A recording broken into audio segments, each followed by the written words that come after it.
मध्य प्रदेश के विधानसभा चुनाव में कई बड़े नेताओं के राजनीतिक भविष्य की दांव लगी हुई है, जिनमें ग्वालियर चंबल के उड्डयन मंत्री ज्योतिराज सिंधिया, कृषि मंत्री नरेंद्र सिंह तोमर, दिग्विजय सिंह, डॉक्टर गोविंद सिंह समेत कई दिग्गज नेताओं के नाम शामिल हैं। देखिए इस रिपोर्ट में। ग्वालियर चंबल अंचल में मुकाबला होगा कड़ा। कौन बचाएगा साख, कौन किस पर पड़ेगा भारी। जय विलास महल वर्सेस राघोगढ़ किला। बड़े नेताओं ने अपने दम पर दिलवाया टिकट। कई प्रत्याशियों की प्रतिष्ठा दांव पर। केंद्रीय मंत्री ज्योतिरादित्य सिंधिया के समर्थक मैदान में। दिग्विजय सिंह ने भी अपने समर्थकों को दिलवाया टिकट। ग्वालियर चंबल अंचल में बड़े नेताओं ने अपने दबदबे से समर्थकों को टिकट तो दिलवा दिया है, लेकिन टिकटों की जीत हार अब इनका राजनीतिक भविष्य तय करेगी। वहीं बीजेपी के नेताओं का कहना है उनके नेताओं का जनाधार है, जीत बीजेपी की होगी। वहीं कांग्रेस के नेताओं का दावा है इस बार बीजेपी के दिग्गजों का चंबल से सफाया हो जाएगा। मध्य प्रदेश के विधानसभा चुनाव में इस बार कई रोचक मुकाबले होने जा रहे हैं। इस चुनाव में कई प्रत्याशियों की प्रतिष्ठा भी दांव पर लगी है।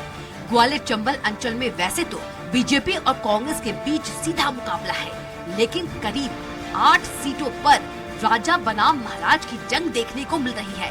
इन 8 सीटों पर भारतीय जनता पार्टी के उम्मीदवार केंद्रीय मंत्री ज्योतिरादित्य सिंधिया समर्थक हैं, तो वहीं कांग्रेस के उम्मीदवार दिग्विजय सिंह के समर्थक हैं। यही वजह है कि इन सीटों पर सिंधिया और दिग्विजय की प्रतिष्ठा दांव पर लगी हुई है।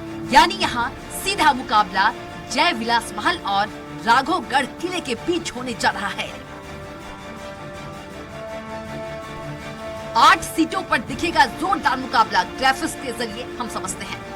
राघोगढ़ से बीजेपी हिरेंद्र सिंह बंटी बना वर्सेस कांग्रेस से जयवर्धन सिंह। चंदेरी बीजेपी से जगन्नाथ सिंह रघुवंश सिंह वर्सेस गोपाल सिंह कांग्रेस से। ग्वालियर से बीजेपी से प्रद्युम्न सिंह तोमर वर्सेस कांग्रेस से सुनील शर्मा। भितरवार से बीजेपी से मोहन सिंह राठौर वर्सेस कांग्रेस से लाखन सिंह। डबरा से बीजेपी से इमरती देवी वर्सेस कांग्रेस से सुरेश राजे। लाहौर से बीजेपी से अमरीश शर्मा गुड्डू वर्सेस कांग्रेस से डॉक्टर गोविंद सिंह। शिवपुरी से बीजेपी देवेंद्र जैन वर्सेस कांग्रेस से केपीसी। अंबाह से बीजेपी से कमलेश जाटव वर्सेस कांग्रेस से देवेंद्र सखवार। देखिए, प्रतिष्ठा तो पूरी दांव पर लगी है, क्योंकि अब आज की तारीख में अगर हम देखेंगे तो सिर्फ ज्योतिरादित्य सिंधिया मध्य प्रदेश के सबसे बड़े स्टार कैंपेनर हैं बीजेपी के पास। क्योंकि बाकी जितने भी बड़े नेता थे, चाहे कैलाश विजयवर्गीय जी हों, नरेंद्र तोमर हों, प्रहलाद पटेल हों, ये सब विधानसभा का चुनाव लड़ रहे हैं, इंक्लूडिंग शिवराज सिंह, है ना। बीजेपी का दावा है इस बार चंबल की सभी सीट जीतेंगी और जो कांग्रेस के किले के रूप में सीट जानी जाती है वहाँ भी जीत हासिल करेंगी। देखिए, जब चुनाव होता है तो प्रत्येक कार्यकर्ता की प्रतिष्ठा दांव पर लगती है। मेरी भी और जो भारतीय जनता पार्टी का बूथ का अध्यक्ष है उसकी प्रतिष्ठा भी दांव पर है। हर व्यक्ति की प्रतिष्ठा दांव पर है। इसलिए हम ये कहते हैं और हम ये चाहते हैं कि ग्वालियर चंबल क्षेत्र में हर बूथ पर भारतीय जनता पार्टी को जीतना है। हम सबकी प्रतिष्ठा का प्रश्न है। विधानसभा चुनाव में ग्वालियर चंबल अंचल की 34 सीटों पर कड़ा मुकाबला देखने को मिल रहा है। कांग्रेस का दावा है कि यहाँ चुनाव महाराजा और जनता के बीच है। जनता इस बार महाराज और उनके उम्मीदवारों को सबक सिखाएगी। कांग्रेस का आरोप है कि सिंधिया समर्थकों ने जनता के वोट के साथ विश्वासघात किया था।